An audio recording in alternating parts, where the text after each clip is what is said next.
I'm excited. We're getting ready to have, I've been here going on 11 years now, and the Bethany Center for Champions, again, has existed for a few of those years, and we're getting ready to have our first annual Bethany Center for Champions Youth Recognition Fundraising Gala. And that phrase, youth recognition, is really exciting to me, that we're going to recognize some of our youth. We have the opportunity to touch over 500 youth a year. Primarily junior and senior high, but even some elementary school students. And I say touch them through all the different things we do, from taking kids to camp, to having 2 basketball leagues, to academic assistance, to taking kids on trips and exposure trips and so forth. And we get to see these kids. We have opportunities for kids to serve here in our neighborhood, to get into everything from picking up trash to helping clean the kitchen. So the purpose of the BCC is, one, to provide a safe haven for youth, but we also, beyond just providing a safe haven, is we want to help young people develop into well-rounded citizens. And again, because many of our youth, their parents are working after school, we are an urban community with things like crime and so forth, the potential for kids to get involved in those things. Part of our purpose is not just to be safe, but to do proactive things to help kids, to do crime prevention for our young people, to keep them from getting into trouble, as well as academic assistance. We know that when you have the academic struggles that many of our kids have, their ability to one day find a job that's going to pay them a livable wage is going to be difficult.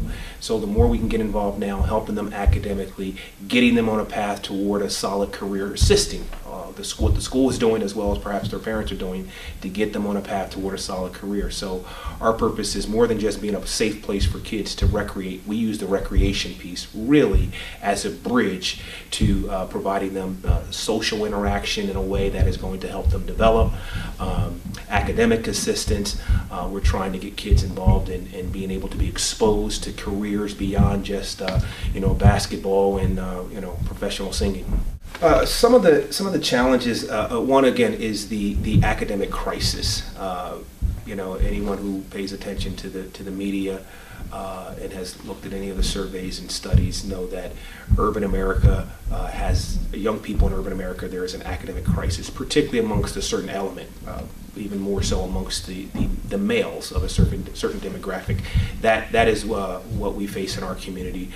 Because of where we're located, because of some of the recreation pieces we have access to a large number of young people, but certainly a large number of the boys who are struggling academically, who may not pursue or may not just be a fit for the high school teams or their junior high teams. So the challenge with the academic crisis is it takes bodies, it takes resources. You've got kids after school.